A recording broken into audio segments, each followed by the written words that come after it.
Some of you in the room right now, you are where you are, you're giving 60% when you have 120 in you. Why? Because you never made a decision.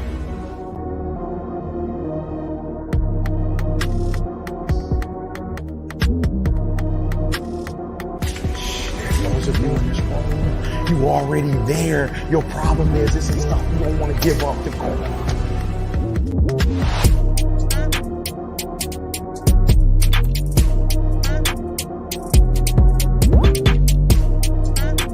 Listen to me, pound for pound, any agent in the room, pound for pound, motivational speaker, pound for pound, entrepreneur, pound for pound, athlete, pound for pound, weightlifter, pound for pound, whatever you do, I guarantee you when you do it, nobody can do it like you do it. The problem is you don't hardly do it.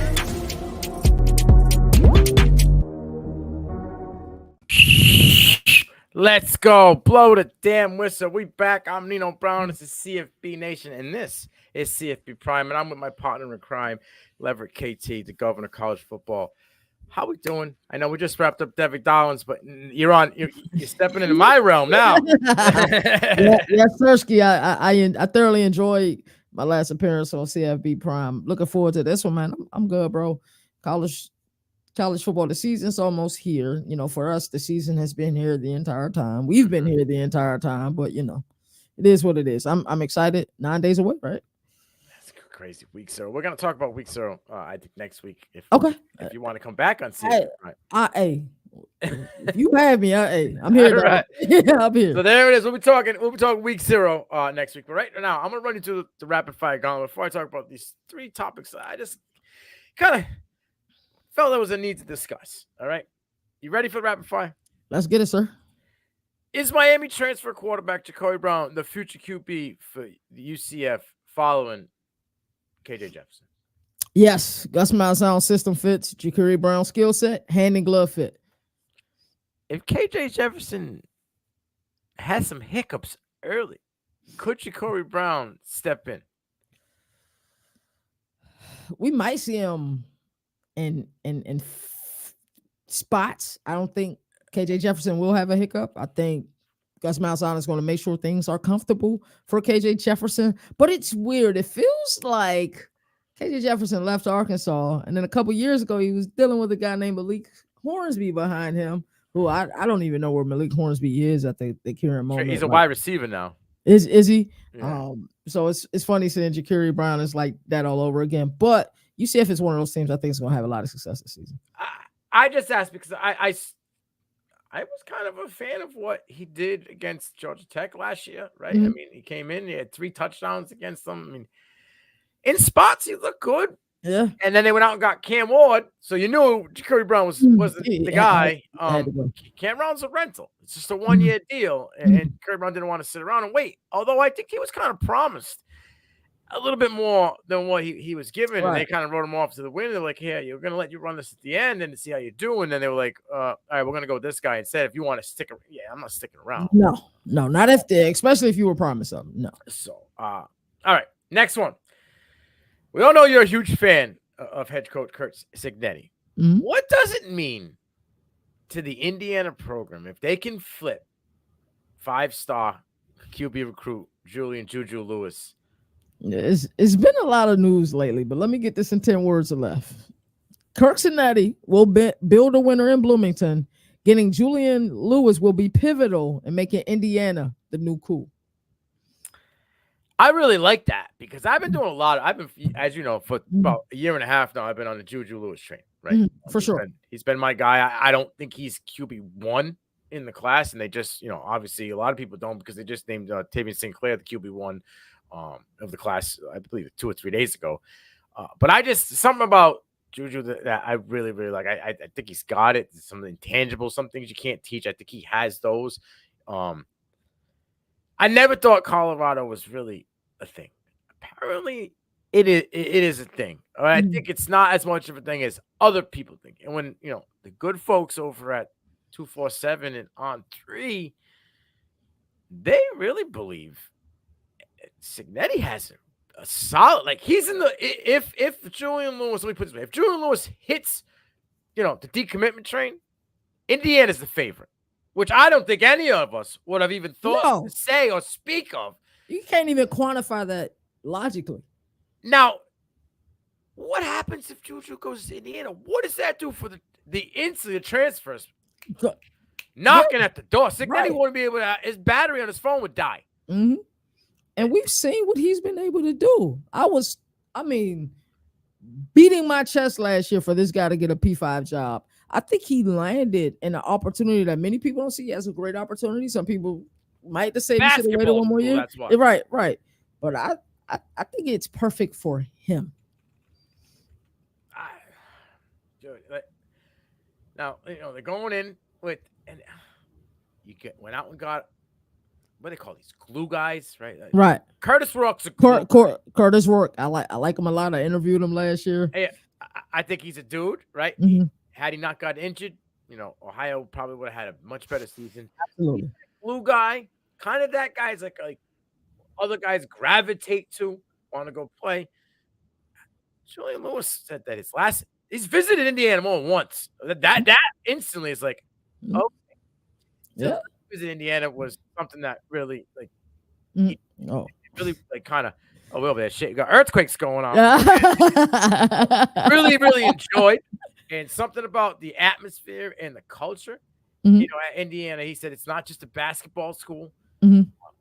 Like I said, they're doing some things. Like went out and got Elijah Surratt, who was an absolute stud. He's a dog. You know what I mean? So like he went over I there. seen him make crazy catches and in real life at the field. Yeah. The vibe, the temp check over there, like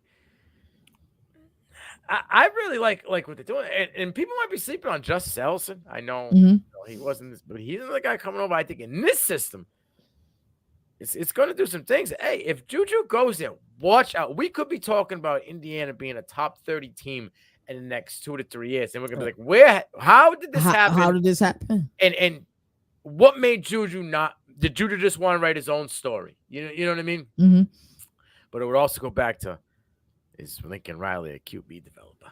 But that is a story for another day. So let's move on to my next one. King running back Kyle Monaguai lead Rutgers to a bowl game and possibly a college football playoff bid. Not a college football playoff bid, but Rutgers will be not only bowl eligible, they'll win 7 or 8 games this season. Okay, I gotta bring it up. I know bring it up. We've dabbled a little bit in it. Yeah, we have. We've talked about this quite often. So, this is something that me and Jalen have talked about. They open up with 2 cupcake games, right? Mm-hmm. At home against Harvard, at home against Akron. Mm-hmm. And the flagship test game is obviously, September 21st against Virginia Tech. Yeah. But there's a little bit of a run here. This is where I kind of like, I'm shocked at how you and Jalen believe that they're going to be as good as they are, because they'd have to win 2 out of these 5, I would have to assume. Yeah. Okay. So this run that we go on is, I know Washington is kind of like a remodeled team, right? Yeah. A huge rebuild here, coaching staff, the whole night. But they're at home against Washington on the 27th. I'm giving that one to Rutgers. Yeah, I'm giving that to Rutgers. The next game in Nebraska. But I'm giving them the Virginia Tech loss, and I'm giving them no. Nebraska's 50-50, but I will edge Nebraska and Lincoln.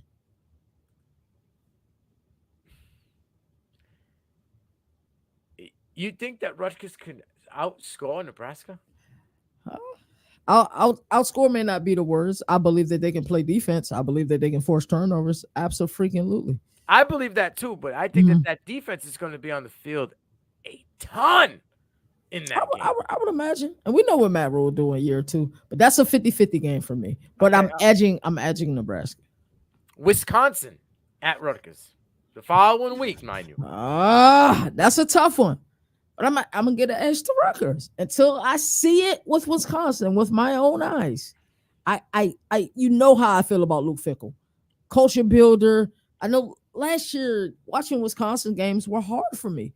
Like, you remember that Georgia Southern game last year? Yes, it was bad. They won, but it was bad. But look at the QB room last year. Right. So how you feeling about TVD? Apparently they're saying that he's looking like he looked like when everybody said he was 2021, right? better than Will Levis. Right? So, and I was never a TVD guy, but when you're coming out and you're naming him QB1, just like Ohio State named Howard QB1, Right. they eliminate this stupid controversy. Right. They're saying this is our guy. And that's the way you're supposed to do it. That means he's won the battle in both camps to me. So, spring and fall, yep. 2 years ago, he was in the first 6 games of the season. He was something. He was. What that something was, I'm not necessarily sure, but he was something. If he could play like that for this team, see, I think you and Jalen are banking on the Rutgers to score more than 17 points a game, and I don't think that they can. Yeah, 17.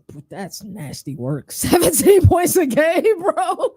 You think Rutgers can put up 17 points again? Now, the thing is, against these teams, it's not just like, yeah, they'll put up 17 against Akron. I see what you're saying. You're saying not in totality. Big Ten teams. You're saying against these Big Ten teams, can they score 17 points? Yes. From who? Where's the production coming? It's gonna have to be the running game, and that running game is gonna have to set up play action, and then they're gonna have to play the field position game. How do you win in the Big Ten? A lot of it is ugly play. You have to go to some deep levels to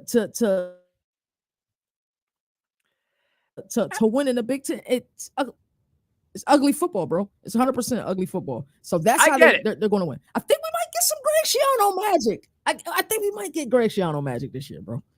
You're going to need David Copperfield. It's Chris Angel magic.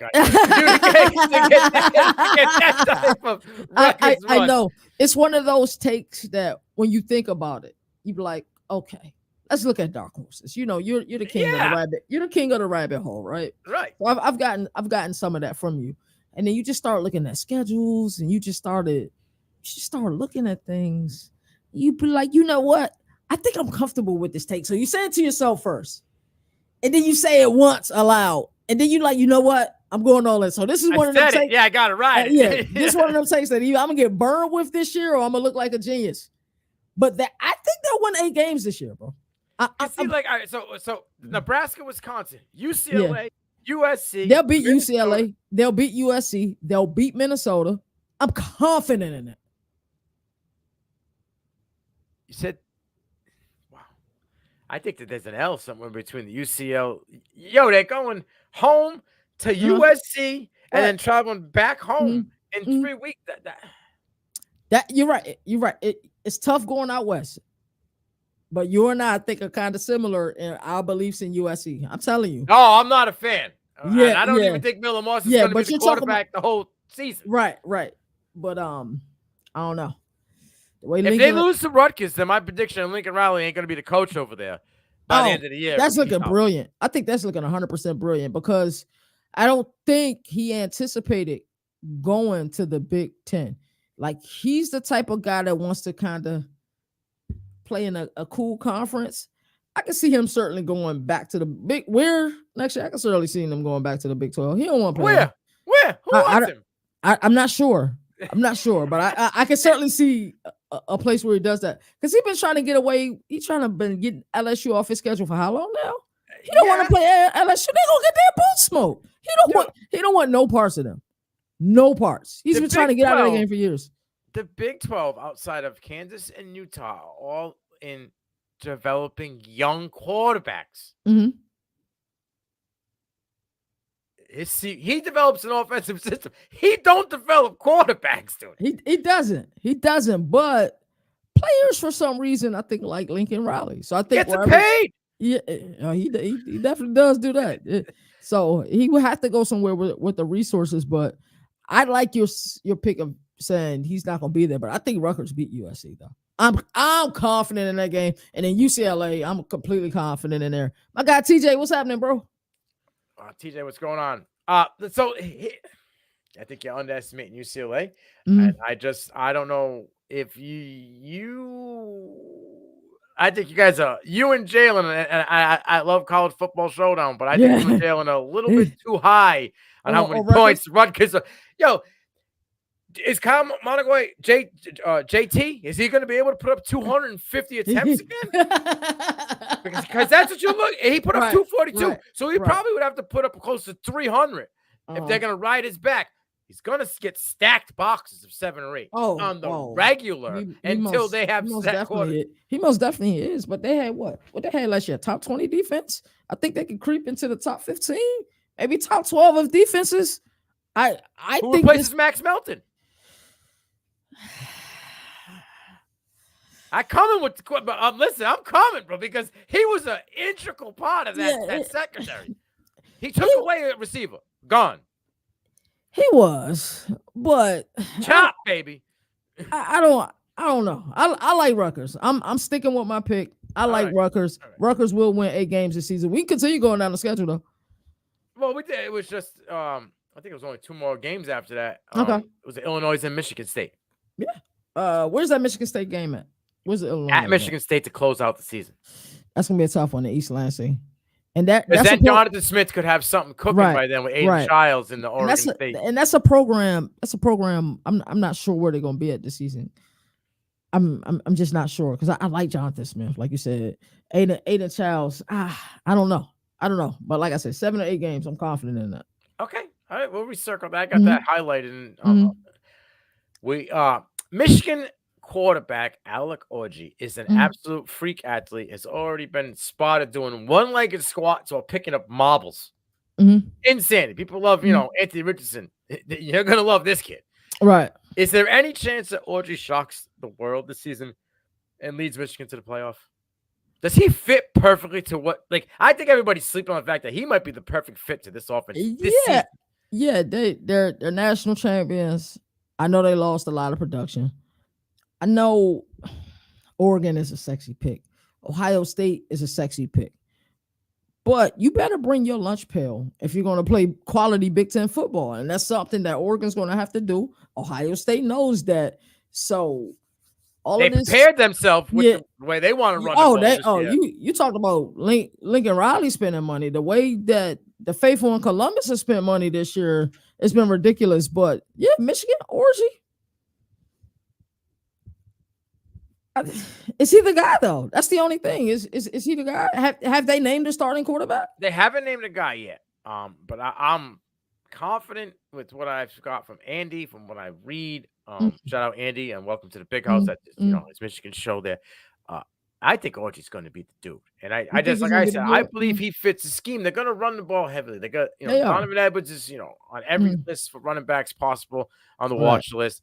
It seems as though he's like I said, he came out earlier this spring and stated that he was in a bad mental place. Mental health was wearing down on him. He figured it out the last couple of weeks of the year.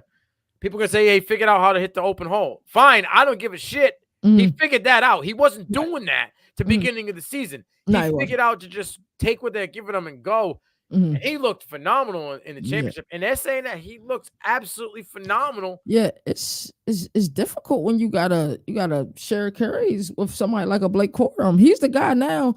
You know how it is. When you play, I play running back until I got moved to flanker. Like you need touches to warm up. Like, and if you're not getting those type of touches, and Blake Corum is hot, it's different this year. So and they bring in the Ohio State running back coach to replace that guy. Yeah, which was that was weird. And we've seen what Ohio State's done with running backs over the past couple of seasons. Yes, they had receiver you, but they've been pumping them out. I mean, they had 5 last year and lost 3. That all Maya Williams, Travian Henderson, you know what I mean? Allen Hayden, and Chip are probably going to be started. So it's crazy, but yeah, he knows what he's doing. Michigan will be right there in the thick of things. People who are just expecting this massive fall, you're tripping. I've been saying the same thing. All right, I put this out there on the YouTube community about the Nick Saban coaching tree. Who is the best head coach from the Nick Saban coaching tree after Kirby Smart? Now I'm going to put a little sub-spot on this, okay? Not coaches. It'll be a second question after this. Not coaches that were coaches before. We're going to go with from the coaching tree, like coaches he resurrected. So like Sark, Lane, those guys don't count because they were head coaches prior. I could say Dan Lanning, though, right? He was You a can say graduate Dan assistant. Lanning, yes. Okay. Yes. It's Dan, Dan Lanning. Jimbo. Is Dan Lanning, and that's the answer. That's 100% the answer. And what he's building in Eugene may end up being better than what Kirby's building in Athens. So we instantly throw away Mike Loxley. No, Maryland. Maryland. You know, I like Loxley. That's my dog. I see the way the players respond to him. Programs that I've been around, and I see Butch Jones, Will Muschamp. Yeah, there's a lot of guys Saban has under his tree, but Dan Lanning has a bunch of things going for him. He's young, and this is a sport that's turning a lot younger than it used to be, and I think the country's about to be the same way. He's young. He has the resources, so Oregon is ready, and people love playing for Oregon, bro. So it's Dan Lanning, and watch out for Dan Lanning. That's all I got to say. I like to. I'm going to go off script here, and I want to get your take on it. I just put out a short about the Arkansas defensive coordinator, Terrence Williams, who was at Auburn. He was a coach there as well.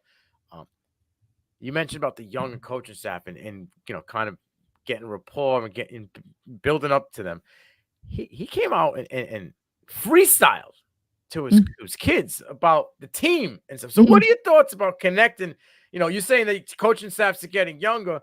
Yeah. And you got, Lanning doing this thing. You have coaches like Terrence Williams coming out and kind of getting down to a level. Right. And Cam Newton kind of commented on it, and he says not only do the coaching staffs need to kind of get down to that level, management and ADs kind of have to. This is the future of the sport. If you want to get to understand these kids, you got to meet these kids at their level. We seen Eli Drinkowitz from Mizzou do some pretty interesting stuff, but the younger, they're young adults, but they're really resonating with that. If you want to get to know these kids, get to know where they come from, instead of them adapting to you, why don't you adapt to them? So I think that's it's going to bode well. And I think that's why, think about what Dan Lanning said before the Colorado game. Clicks. They play for clicks. And think about how you could just look on the players, how attentive everybody was. They went out there and they put paws on them dudes, man. Because they know right now social media is the thing, right? And so I'm gonna come down to your level and something hit home with you. Maybe when Dan Lanning was playing football and he was in college, it was something different. It was different. Said something to spark it up, and maybe that guy said something about your brother or whatever it was. He disrespected the logo. Or, You know what I mean? Now it's different. Everybody's going to social media or everybody's doing the trend or whatever it may be. You need, like I said, I know it's redundant and it's old now, but I know On Country for Old Men kind of it's wrapped everything around. Not old, because at the time, think about the time when we had that discussion. It was crazy at that time, just like it's crazy with our records pick and different things. It's crazy for the time period, but when you really think about that was January of 2023.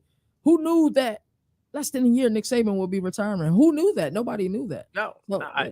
It's crazy, but I think that you're going to see more and more of these guys. I don't want to do this. I'm 60 years old, or I'm a grown ass man. I'm a man. Right. You know what I'm saying? Talk to me. Look at Chip Kelly, bro. Chip Kelly wanted nothing to do with nothing, bro. Think about how good of recruiting classes he had at UCLA, and think about the effort, the piss poor effort that he put out. During the lame duck period. He didn't want to do it no more. He did. Yeah, he didn't. He didn't want to go out. He wanted to go to the NFL. He didn't want to go and get these young kids. He didn't want to go to kids' houses and recruit them. And you did your thing. You've gone to NFL. You've come back to college twice. Right. I understand. I get it. But, times are changing. And this is going to be this. You're going to see a lot of these kids. You're going to see a lot of coaches, assistant coaches coming on, specialists or whatever it may be. That were kids that were good in college, that never had a chance to go to NFL or just didn't make it. They're not going to, there's only so many kids that can go to UFL and the XFL, whatever it may be. I know they're combined now. The opportunities aren't as big as people think. Okay. It is. I know that the indoor football league is something that's kind of growing now, and I'm starting to see guys go from that to the XFL and then on. But they're going to become coaches. You get the kid out in Nebraska. I think he was like 2 years removed from playing football. He's like 22 years old. Oh, yeah. I remember we talked about him last year. He's a wide receivers coach or something like that. So you're going to see a lot more of that once they start infiltrating. Not everybody, when the rest of your coaching staff is younger, the guy at the top can't be coming out with a walker and needing oxygen by the end of the game. You know, you're gonna need to adapt to times. So you better have TikTok. You better understand trends. Yeah. I mean, because think about it. We always talk about somebody having common sense. All common sense is common knowledge. When a comedian tells a joke, you know, he's assuming, you know, that you have some type of common knowledge in that field. So in that area, yeah. These players, you're done in this area at least. I mean, you can't be at you. Just Bill O'Brien, an older gentleman. He's hip to the time. He may not like it all because just the other day during practice, you know, Turned Down for What came on, and my guy was like, "Please shut that off. It's one of the worst songs ever made." Granted, they went right back to Dropkick Murphys and stuff, but you know, he's hip. He understands. Right. Someone comes out and puts on Little Baby. He's not oblivious to what's going on. You know what I mean? Yeah. All right. Next one up. Peacock is producing a Notre Dame docuseries that drops at the end of this month. Give me your thoughts, please, because you know I'm always an advocate fan of people that are on Hard Knocks and all this stuff means you're trash. I believe Notre Dame is way better than what people. It's way worse than what people are saying. I don't believe they're a top 10 team. I know I was in college football showdown earlier, just running my mouth about them a little bit. Talk to me. Alrighty, so there is something about college football being better. My guy Vondi being better with when Notre Dame is better. You know, when they're a good team. The prestige that they've been able to keep. Just think about, you know, Touchdown Jesus. Just think about the movie Rudy. Just think about all of these things. And he's like, I would want an inside look at that. But regardless to me being a college football fan, if I wasn't into college football, right? And then you search college football, you search the history of college football, and you learn more about the sport. Notre Dame is a team name you'll see, you know, multiple times. But you're right. Hard Knocks approach has always been, hey, let's go find that next up-and-coming team, and then maybe we can strike gold here. I think this is just showing that, hey, we're Notre Dame. We're independent. We do what the hell we want. We don't follow the same rules you follow, and you're going to watch about us and why we're so prestigious. And I think that's all it's going to be. I think it's going to be a decent show, though.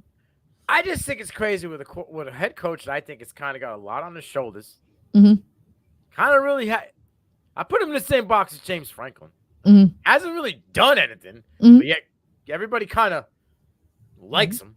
Yeah, I mean, I think he's underachieved every year he's had to do it. Coaches, in my eyes. Coaches who are former players, I think it's something that people like. But, you know, what's a better billboard, a better advertisement if you're trying to recruit people to come to your school and they get to watch this docuseries? You know what I'm saying? Like, you don't think Alabama was a better choice? Of course they would. And they would, and Alabama was in dire need of a positive spin. Would Alabama have been a better choice? Yes, of course. You know, the storylines are there. Hey, Kalen DeBoer following the great Nick Saban. But from a field perspective, if you don't care about college football and you're a director and just all of these things you want to film, all of this B-roll you want to capture, South Bend, Indiana, bro. Over Tuscaloosa. I'll give you that. Yeah. But you Die Hard Fighting Irish, Die Hard Roll Tide. Oh, I mean, Roll Tide, that's just difficult to fight with, bro. The last big piece of Notre Dame news media was about a dude's girlfriend that didn't exist. Matt, I tell you. And I'm not trying to go like, you know, I'm just saying, like, that was the last piece of news media that hit that was big. Bro, he had Hartman, they underachieved. His first year in Notre Dame, they underachieved. He's done nothing but underachieve in South Bend. And they keep ranking him higher. Where was Notre Dame in the AP poll last year at this time? Were they this high? I don't think they were. I think Hartman's a better quarterback than Riley Leonard in college. 15. They're like 15. Notre Dame's like 7, bro. Yeah, they're 7. And they got a tough road to the college football playoff. That's the thing that makes it difficult. I don't get it. Penn State in the AP top 10. Overrated or underrated? I say properly rated.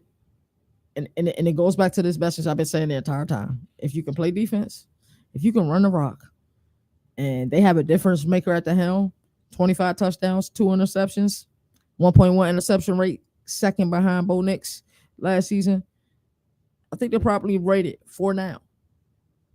They have to play though. At some point, you can't be little brother. At some point, you got to say I'm big bro. It's a lot of questions to me. Yeah. Okay. One is, can Abdul Carter make the switch? He's making a switch of positions in the year that's going to be eligible for the NFL draft. He's betting on himself. He is. Okay. And I see what he's trying to do. I don't know, because I like them at linebacker. I love him at linebacker, but he's trying to be a Micah Parsons guy. He's trying to be a Micah Parsons guy. I get it. I understand. That's where the money's at. Yeah, and I mean, he got elite speed coming off the edge, and their defense is always. They were Harold Perkins, unbelievable guy in the middle, right. Put him on the outside. It was non-existent. Was not as effective. So I believe he could be effective.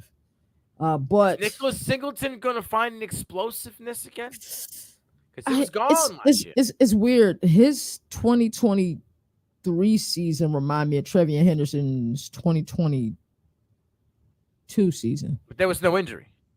Trevion Henderson had an injury. Right. It was weird because you see him. He burst onto the scene, 7 yards per carry. And then it was just like Mayan Williams and Dallin Hayden. Who do you think was the better back last year? Nick Singleton or Katron Allen? Allen. Me too. I believe the same thing. So I think he was more consistent. I agree. I think he had better explosion coming out of the hole. I think I believe Nick Singleton got into his own head. I'm sure. And didn't get out of it. I don't think there was an injury. I just think, they say guys in baseball get the yips. Can't throw the first base. Right. I think Singleton had some kind of version of that where he couldn't. He was in his head too much, overthinking things, over being patient. Do I hit this hole? Do I wait to the next hole? And by that time, you've already lost your chance. Right.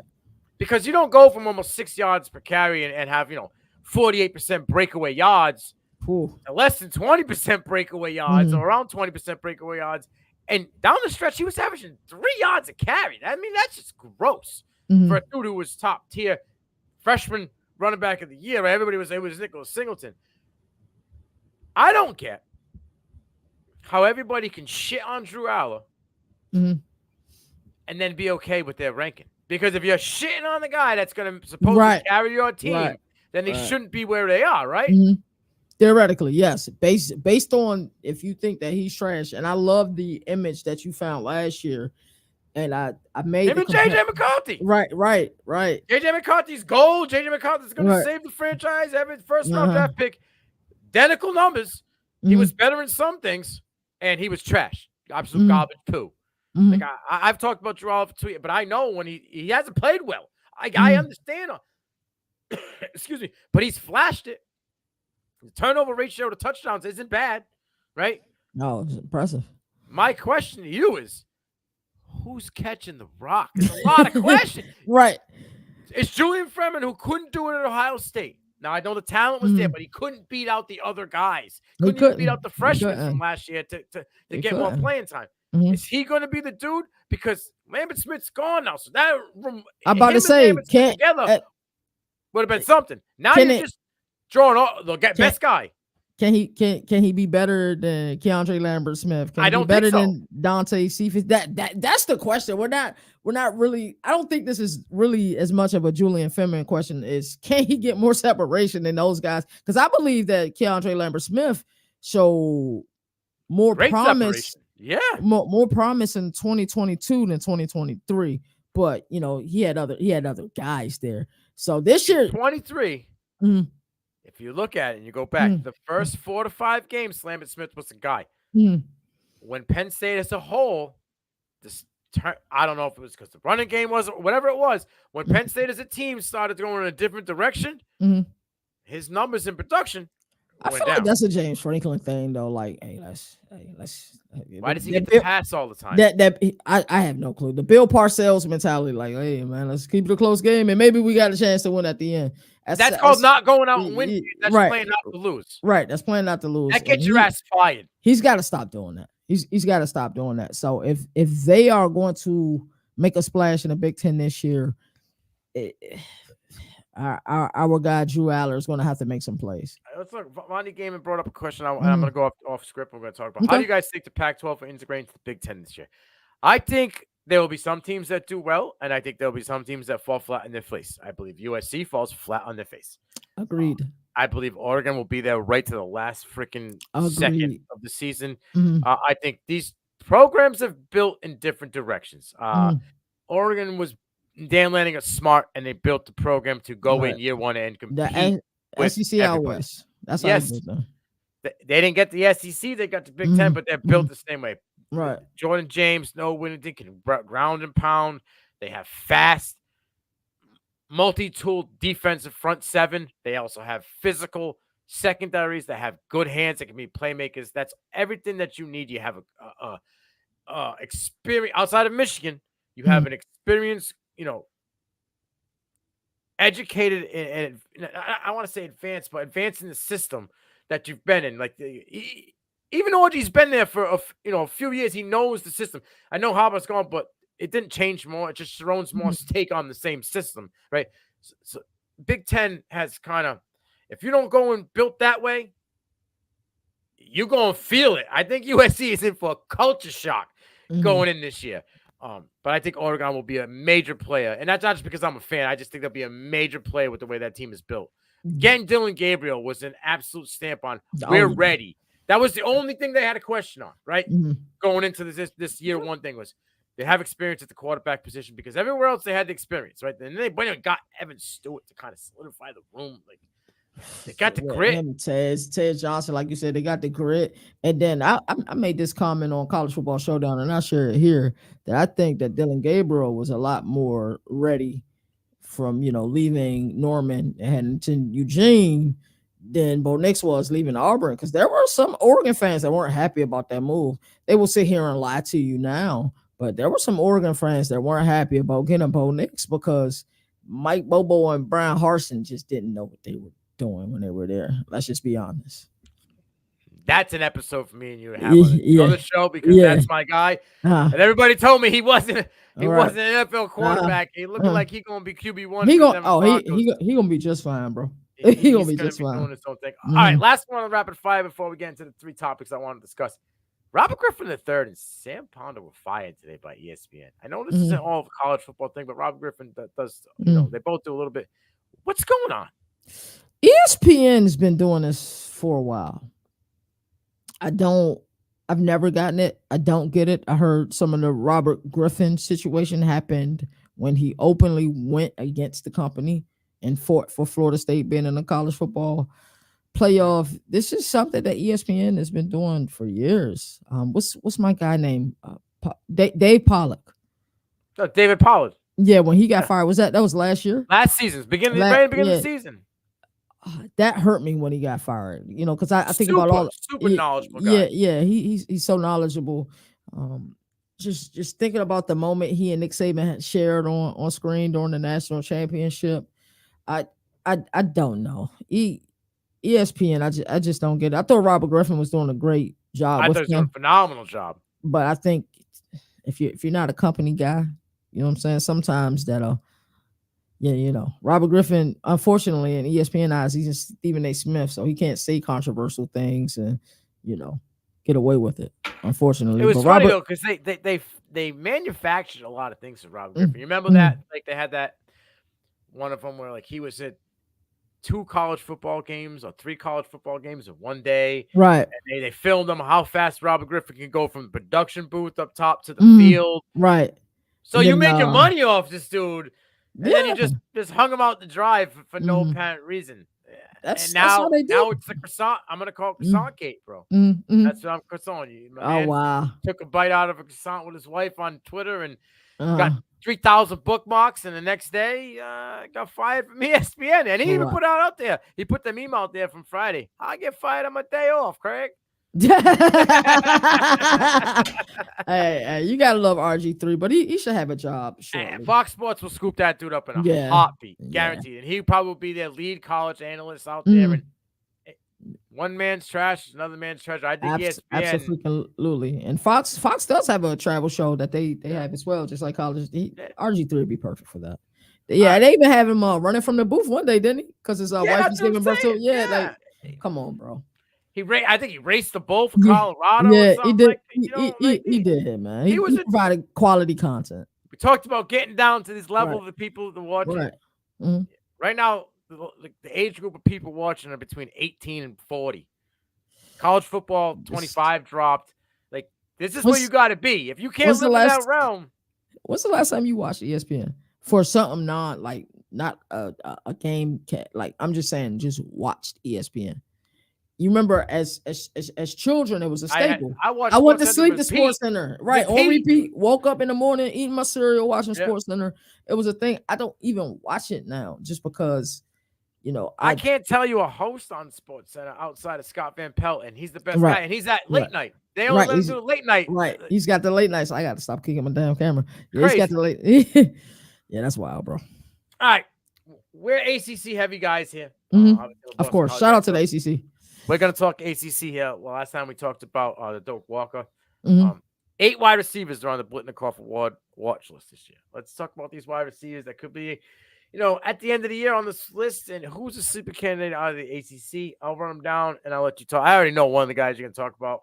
It's funny that, a guy I spoke about after that BC game that nobody really wanted to even think about in Virginia now is on everybody's list and watch lists and this and that. But back then it was just, Malik Washington. But Jordan Moore, Duke, grad student wide receiver, he's on the list. Kalen Lacey, Louisville, senior wide receiver. He transferred over from South Alabama. It looks like Jamal Pritchard's going to be taking that Kalen Lacey role over there. That kid balled out in the first scrimmage. He had 5 for 168 and 2 touchdowns. So Jamal Pritchard, guy to watch out for. Casey Lacey, I think it's going to be a stud for Louisville this year. Samuel Brown, we mentioned him. Jacoby George, we mentioned him. Xavier Restrepo, we mentioned. That's 3 from Miami. Right. We just got finished talking about that. KC Concepcion from NC State entering his sophomore season. Elik Ayomana, Stanford, redshirt sophomore wide receiver. And then my guy, Malachi Fields, Virginia senior wide receiver. Who do you like on this list and who's your sleeper candidate? I'm going to talk about a kid that's not even on the list. I'm going to talk about Virginia Tech wide receiver Allie Jennings. This is a guy who was first team All Sun Belt while at ODU scoring 14 touchdowns over 2 seasons. I was at the Virginia Tech game where he got hurt versus Purdue last year. He's a difference maker. I'm telling you, look out for him. I think him and Kyron Drones have a magnetic connection. He's a guy that I see a lot of people follow. While I do like Daquan Felton, I do like Jalen Lane. I think Allie Jennings will be the number 1 wide receiver. And if he can stay healthy this season, because he was putting up crazy numbers. Like at one point, while at ODU, he's averaging like 106 yards per game. And that was like for the duration of the season. So this is a guy that I like a lot. So he doesn't have to be the guy either. Yeah. At ODU, he was the dude. You know, yeah, he's going to be the Elderman. He's probably going to be. I think that the Quan Finn buzz is gone. Okay, I think he will be a factor. I don't know if he'll be the factor, but they have 2 freshman wide receivers that are coming in there that are going to get some playing time as well. Right. So I don't think Everton will fall on Allie Jennings. They also have Basil Tootin, who's an absolute starter at running back, right, who can spread the field as well. And Jones's mobility will help. So I love the Allie Jennings pick there.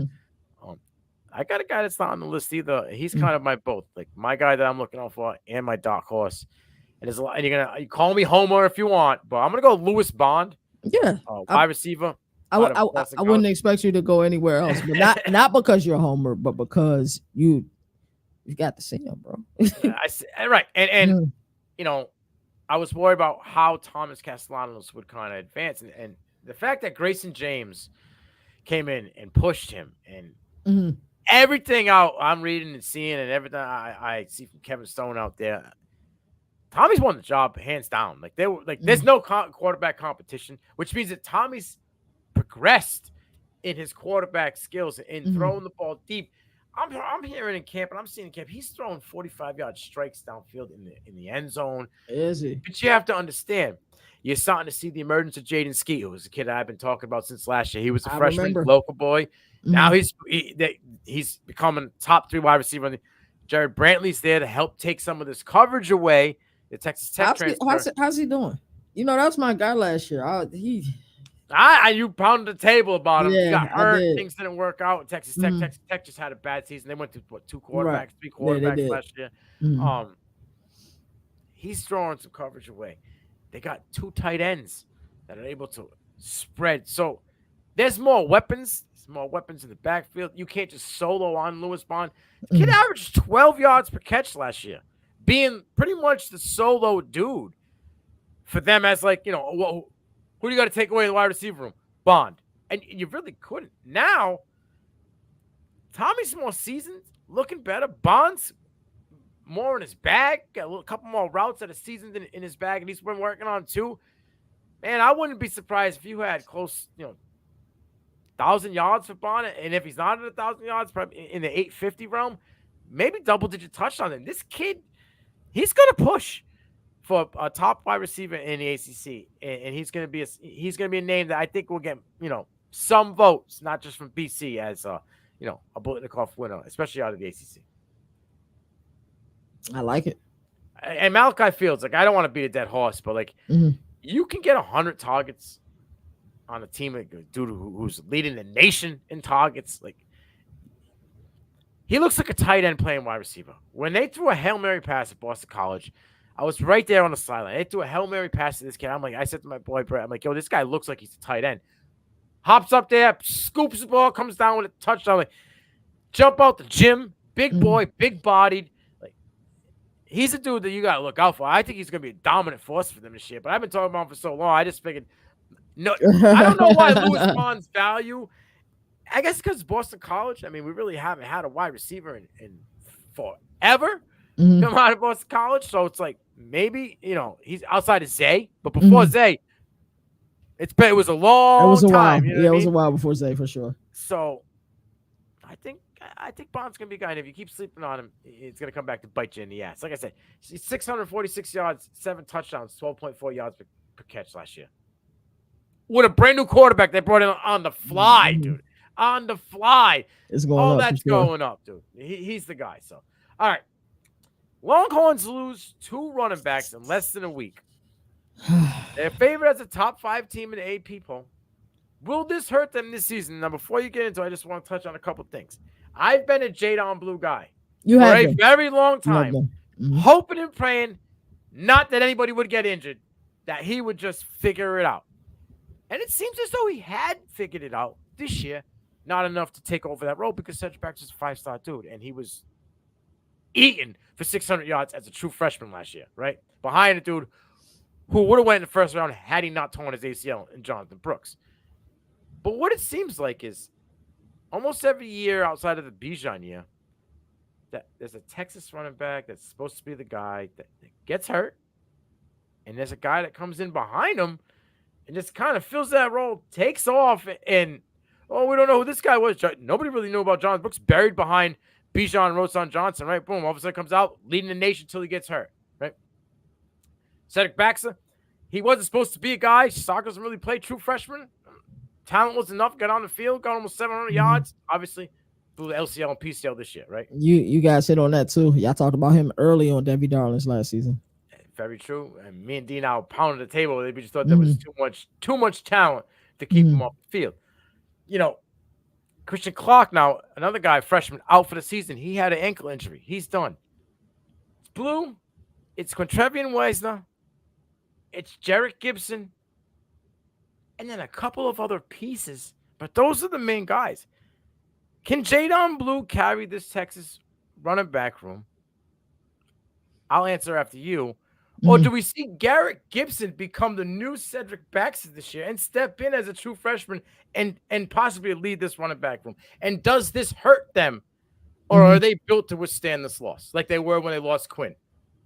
It's truly unfortunate what's going on, to be honest with you. And I know it's cliche in our sport, especially in this sport, but that next man up thing is a serious thing. You already mentioned some of the history of Texas running backs getting injured, but someone else's misfortune is another person's opportunity. Exactly. So it's time for somebody to seize the opportunity. Will this hurt Texas? No. They got an assassin as a play caller. They got pieces. They got pieces there. Will it? No. So Jadon Blue will probably be running back 1. I think still gonna be an opportunity for somebody else to get carries, whether it's Wisner, whether it's Jared Gibson, but he will probably get, I don't even want to say a the bulk of the carries because I think they're going to play 2 running backs, but maybe he'll get about, if I had to put in a percentage of 100%, he'll probably get about 65% of the carries. You know how I feel about Texas ball players. Mm-hmm. You know, and it's Texas running back out of Klein Kane High School. I mean, this is a dude that was so electric coming out of high school. He had, out of 11 games in the senior year, I want to say it was either 6 or 7 games that were over 200 yards on the ground. Like this dude crazy. was just a touchdown machine. He was the yak monster, and he would cut you up like Edward Scissorhands in the middle of the field. Just got buried behind too much talent. But it's his turn. He came into this year with the light at the end of the tunnel being the size of a pen dot. Yeah. And then woke up 2 weeks ago with the light at the end of the tunnel being the size of the freaking sun. I think Jadon Blue is going to seize the moment. I think Jadon Blue is going to be a top 10 back in college football. Ooh, that's a take, dog. I think this offense is built for a big back, 6 foot, 207, 206, solid as a rock, fat, 4'3", 140, dog. My boy's certified fat. Fun fact, on College Football 25, I do prefer Jadon Blue over CJ Baxter. That's just a fun fact. I'm talking about a dude with a sub-8 3-cone. I'm talking about a 10-1 broad jaw. I'm talking about a freaking athlete. You want like this guy could be baby Bijan for them this year. Wow. And it's finally happened. Like he could have coming out of high school, he was a possible 2nd, 3rd round pick, and all that went to shit. There's a good chance that he blows his ass up this year and puts himself right back in that 2nd or 3rd round pick in the 2024 NFL draft. That would be a phenomenal. That would be a feel good story, and it'll be just another reason on why we love this sport so damn much. I can see it now.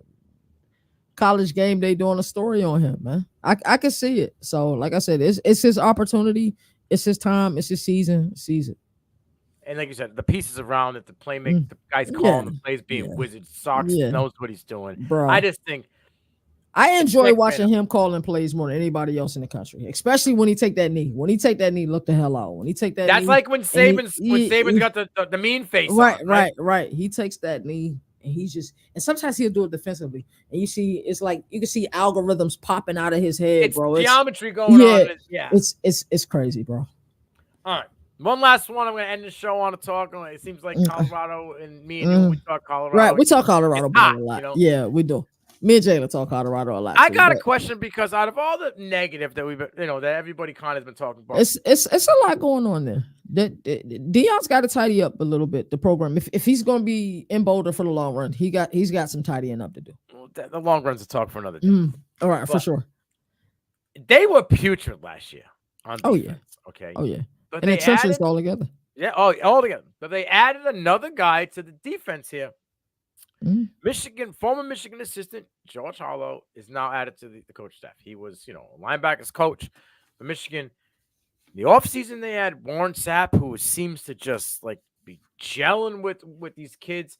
There was a video that just was released and surfaced the other day where they asked him how he feels. He says he feels like he's reborn. He feels like the babies, he calls them, has given him a purpose again. He said, he needed this. Yeah, he said he's been retired for a few years, and dudes in the NFL would hit him up that were 5 minutes away from his house and be like, yo, we should chop it up, talk film, talk this, that.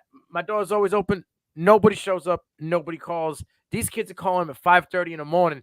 Coach Sapp, you want to watch film? I want to go over this. Yeah, but I'll be there. I'm coming down now. He said he's rejuvenated. So, and when you get guys like that get rejuvenated, can that change the culture? Can that change what the negativity was around? Not only did they bring in Sapp, they brought in Robert Livingston to be their new DC. Now, he's coming over from Cincinnati. So he's bringing in a lot of NFL guys, right? And he's bringing in a lot of experienced guys in the bigger conferences, okay? Because he got it kind of figured out offensively. He knew the problem was offensive line and wide receivers. So he went and got a plethora of wide receivers, went and got a 5-star in this class and attacked every any bigger bodied offensive lineman that hit the portal, he went and talked to, and he got a shit ton of them. But defensively, he made some moves on the line, and I don't think anybody's really kind of talking about.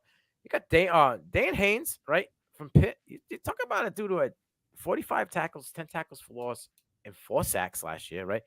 Was able to pry away a freshman who had production last year in I'm gonna mess this man's up. Samuel.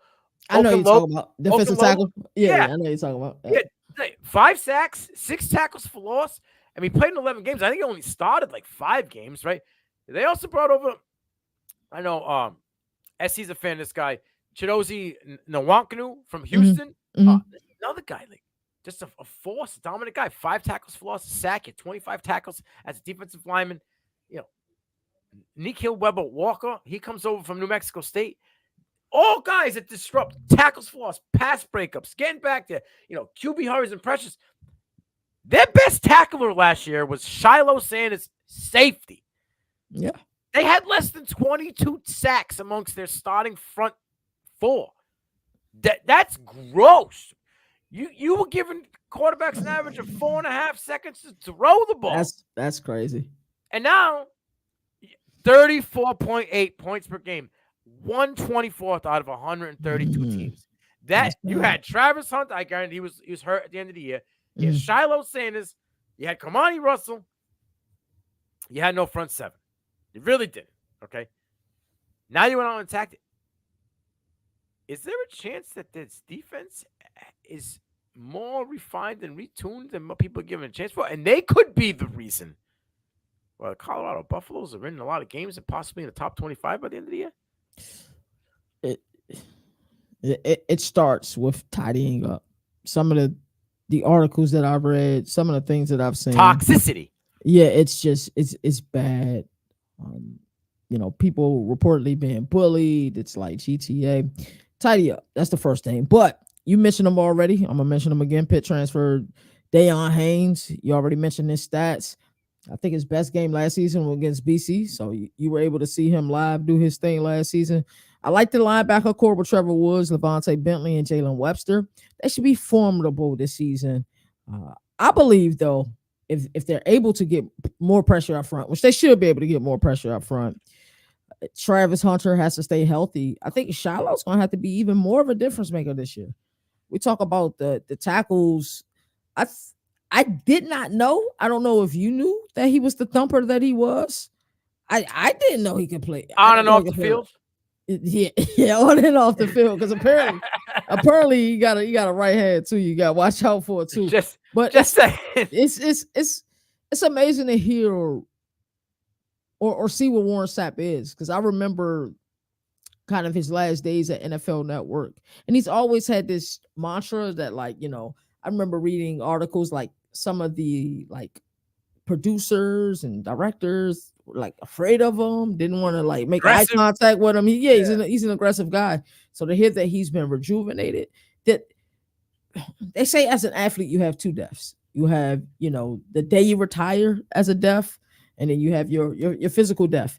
This maybe makes him feel alive again. So the fact that players are hitting him up and willing to put in the work, you know, I don't know if it's just coach speak or people are really doing this, then that's fantastic. They just have to be better, not only on the defensive line, they also have to be better on the offensive line. But I just don't, I don't know. I'm going to still watch the games. Like I think I watched probably 10 of the 12 Colorado games last year. I'll probably watch something similar this year. I'm rooting for them. I think people probably assume that I'm not because I've been critical of them. You can be critical of something that you care about. Still be a fan. Yeah, you still critical of the Patriots. Right. I'm still a fan. Right. So it'll be interesting. Do they have the players in place? Do they have, when you have good positional coaches, that's fantastic. So we'll just have to see. Hopefully it's just more tidy. Because I don't like a better defensive team statistically at the end of the year, USC or Colorado? Ooh, that's a good one. I like that. I like that a lot.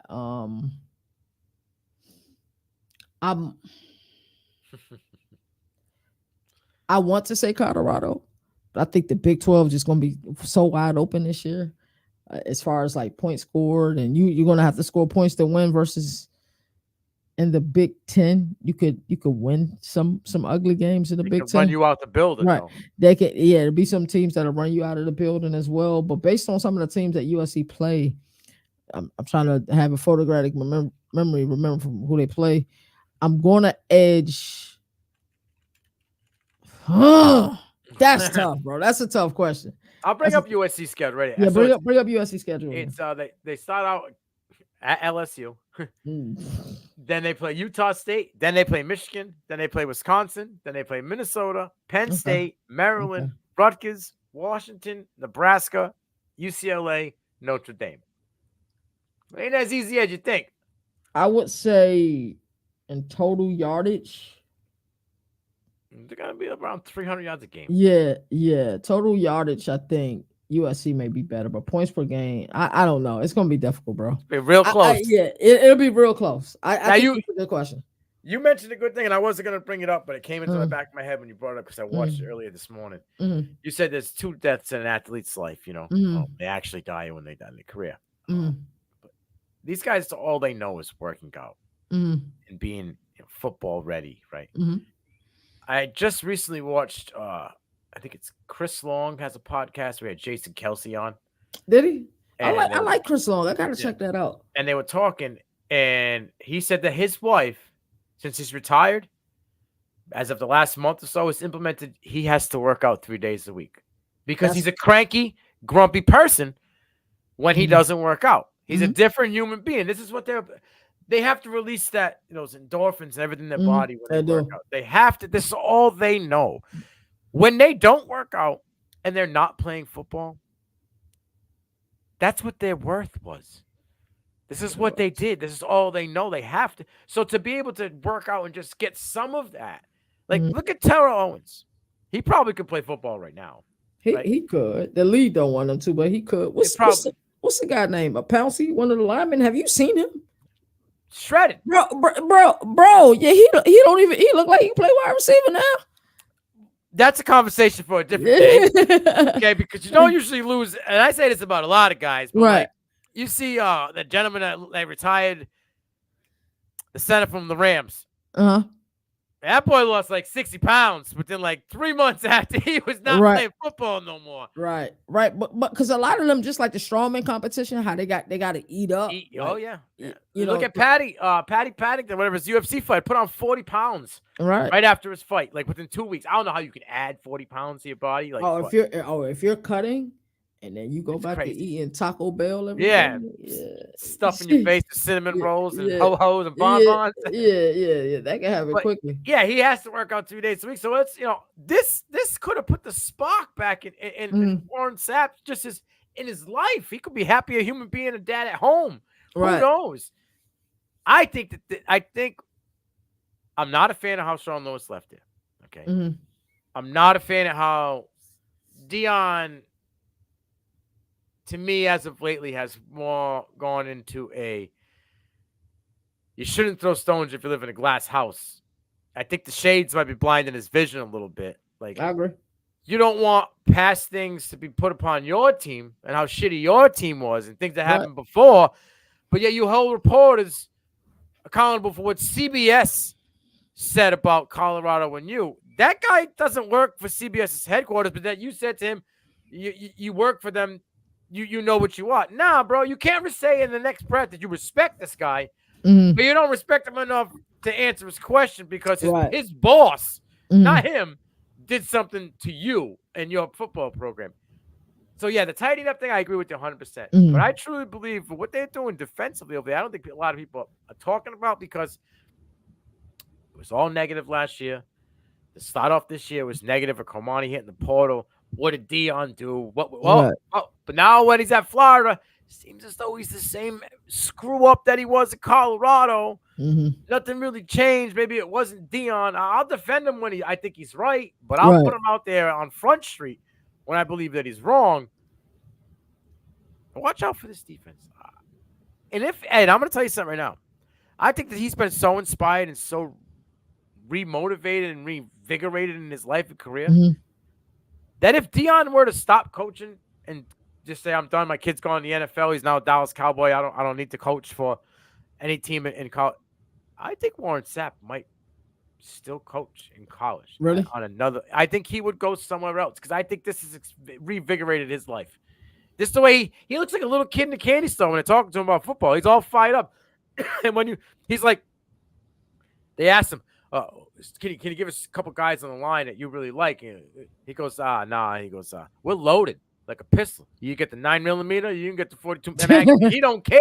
Like, you know what I'm saying? Like, he ain't gonna single one guy out. They're a unit.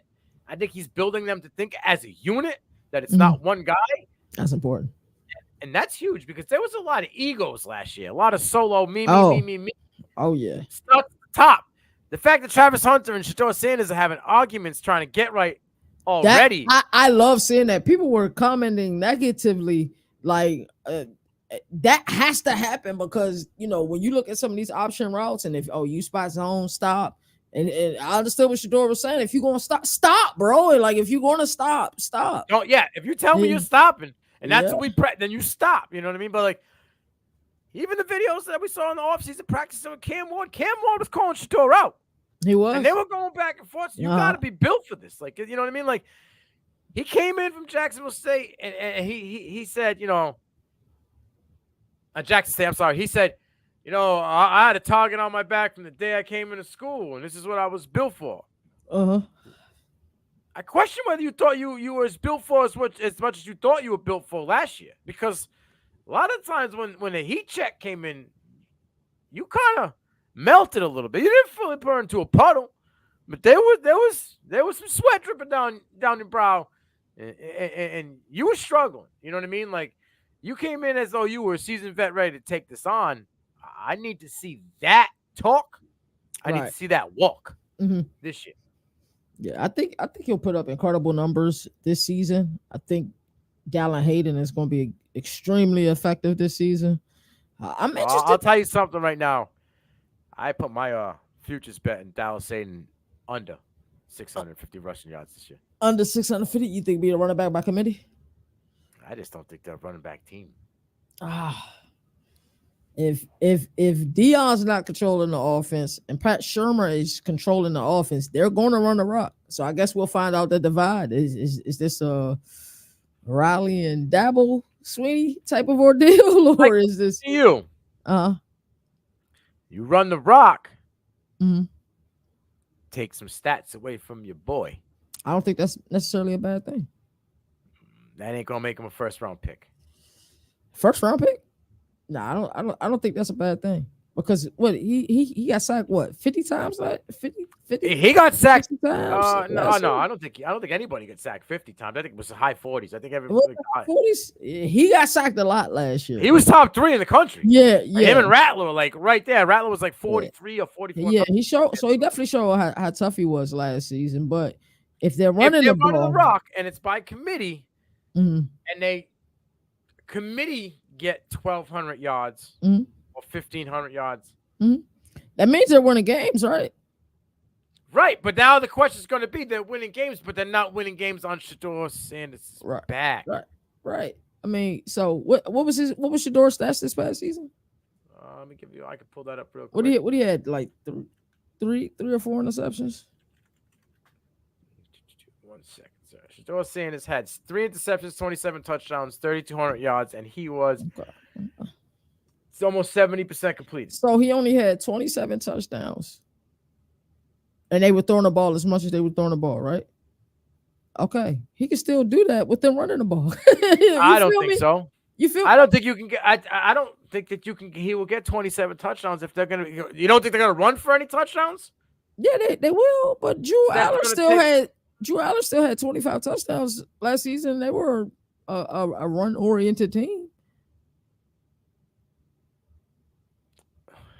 You see what I'm saying? If they're running the ball, that means they should be possessing the ball, and I mean they should be in games. He'll have opportunities to make the plays, but if they're going to be a better team, I mean, I see what you're saying.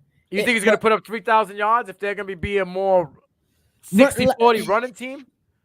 Because what were they last year? What was they like? 75-25 passing? I'm not saying they're going to be 60-40 run. Now they'll probably be like 60-40 The highest running back on 45. their team last year at 321 yards and Dylan Edwards. Yeah, no. That I don't think that'll be the case this year. All right. So if he gets tripled, No, that's 900 yards for one guy. that's not right. I see what you're saying, like from a numbers perspective, but if they are running the ball, they're possessing the ball, their defense are getting more time on the. They shouldn't finish the season 4-8. No, I will hope you be near. Yeah. But what I'm looking at is all right.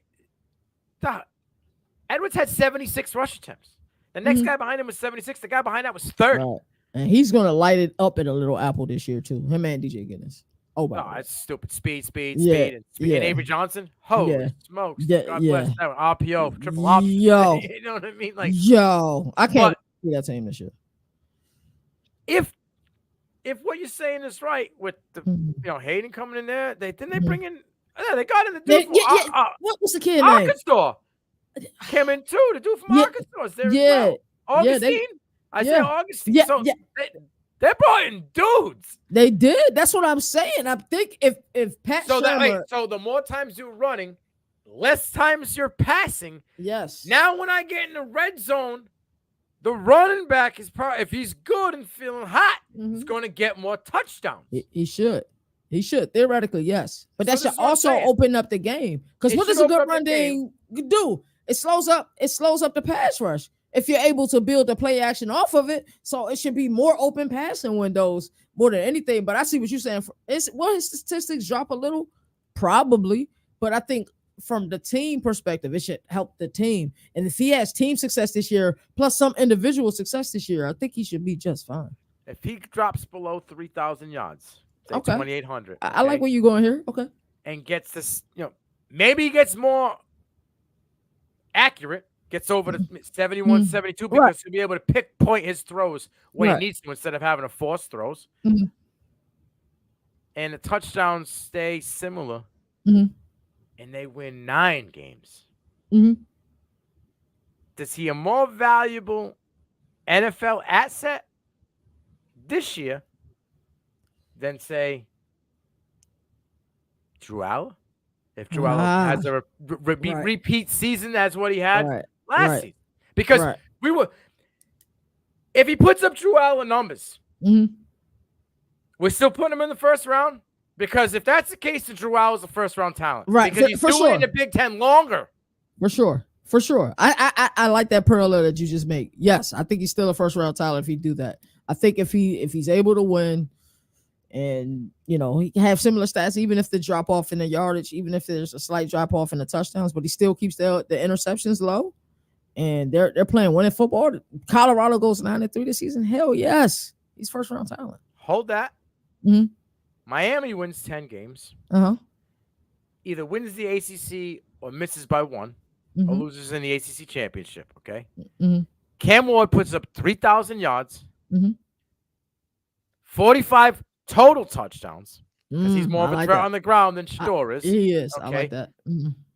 Throws 10 interceptions. Who would you rather to take? Cam Ward or Shador Sanders in this day and age is NFL?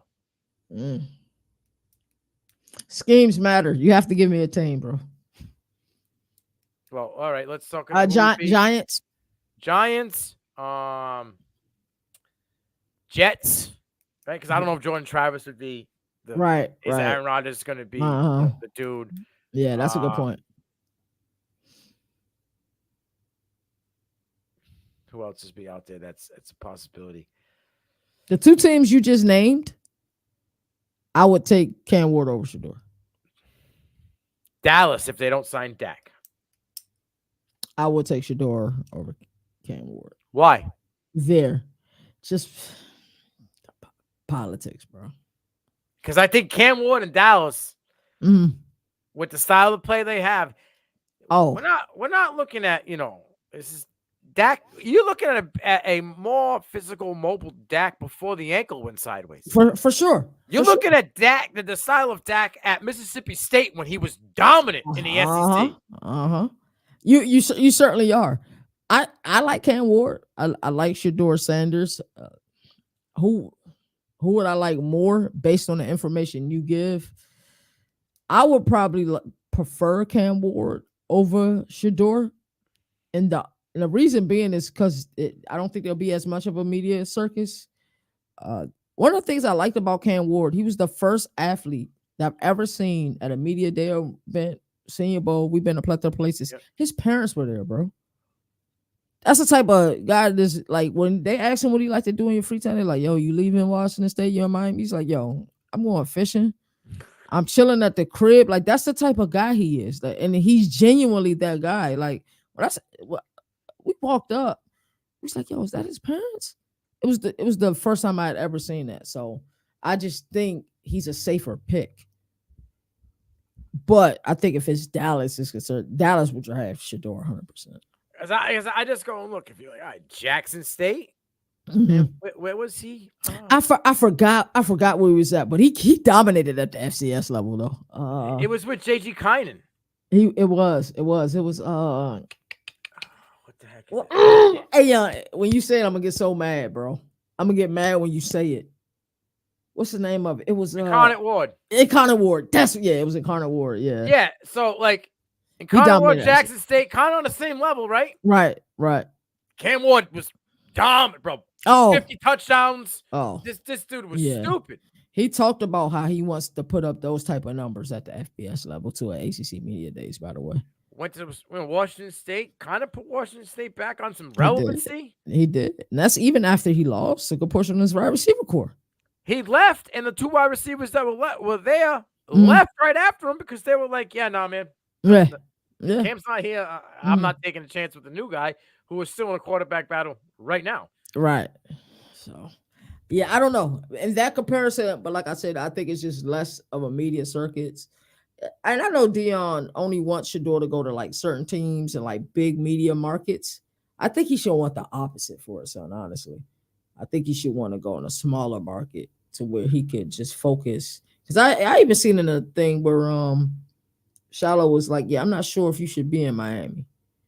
And it was something in the way he said that just got me really like the wheels started turning. Like, what's wrong with Miami, bro? A city like Miami.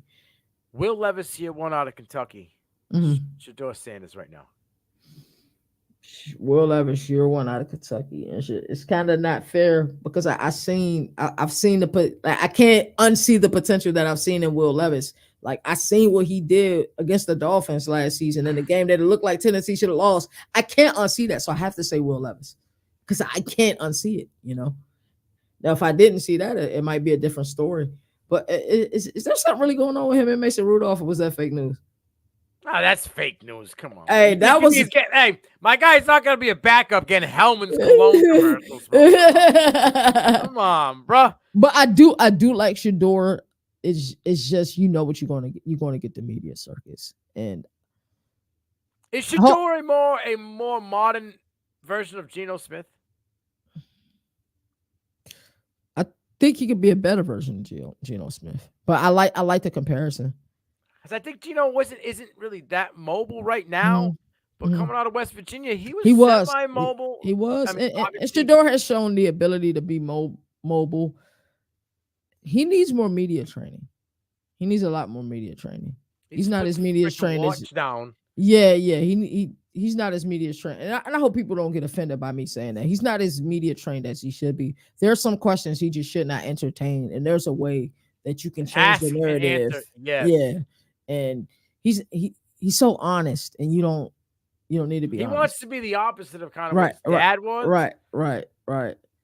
But I think his dad did what he did. His dad developed prime time for a reason. His dad was a huge contributor while a lot of us wanted to play cornerback, bro. I'm saying outside of that is if you watch like the 30 for 30s or any videos with Dion, Dion came out and said that Deion Sanders and primetime are two different people. Right. He had to make a persona when he went to Florida State to be able to separate himself. That when he got on that field, I'm a dog. Oh, this is me. This is it. When I check out and leave that stadium, I can be Deion Sanders. Right, I can be myself. Right. I think Shador needs to figure that out. Yeah, he does. And he has to be able to separate the watch two wearing. entities, I'm all right. about the watch wearing, Right, the right. showboating Oh on the yeah, field. Go and do I- your thug fizzle, my man. right. Do your thing, because a lot of times when you were doing it, you were backing it up. Mm-hmm. It scares me though. Senior Bowl. Think about Combine. What was that reporter name? We follow each other. I know you two follow each other too on Twitter. He came in hot with Caleb Williams. Was it Caleb Williams doing the draft combine? Just came in really hot with that. Oh, question. Dustin. Yeah. Like, and the people are going to go at Shador because there's a lot of people who just dislike Colorado, dislike Shador Sanders. But, hey, and no disrespect to Dustin, he's rebounded from that and everything. But that's more on Dustin than on Caleb. Right. Caleb just shrugged that off, and it was right. 48 hours later, nobody even he answered it beautifully, though. Like, I'm not sure if Shador's ready for that. Yeah, if he has that type of media training to be able to navigate away from that. Everything's got to roll off the shoulders. Yeah, it does. Everything. You have to answer every question as if it's a job interview. I think he gets it from his dad, and you can internally take things personally. You can't externally take things personally. Oh yeah, we took that personally. What, you're a quarterback, bro. Like, it's different between if your cornerbacks can yap, wide receivers are allowed to be divas. Quarterback are held to a certain standard, and if you want to be held at that standard, you want to earn the respect of your teammates at the NFL level. They don't give a damn. Excuse my friends. They don't give a damn that you Deion Sanders. Yeah. You don't come there, earn your keep, do everything you're supposed to do as a rookie, and earn their respect. And then, so I just don't know that aspect of it, because it's a game within the game. Everybody knows that. And on that note, this is CFB Prime. We're gonna wrap this one up. Again, we gave you a long ass episode, almost an hour and a half. We started diving down the rabbit hole. Yes, sir. Man, Leverett KT, the governor of college football. I am the mayor of college football, downtown Nino Brown. Blow the damn whistle.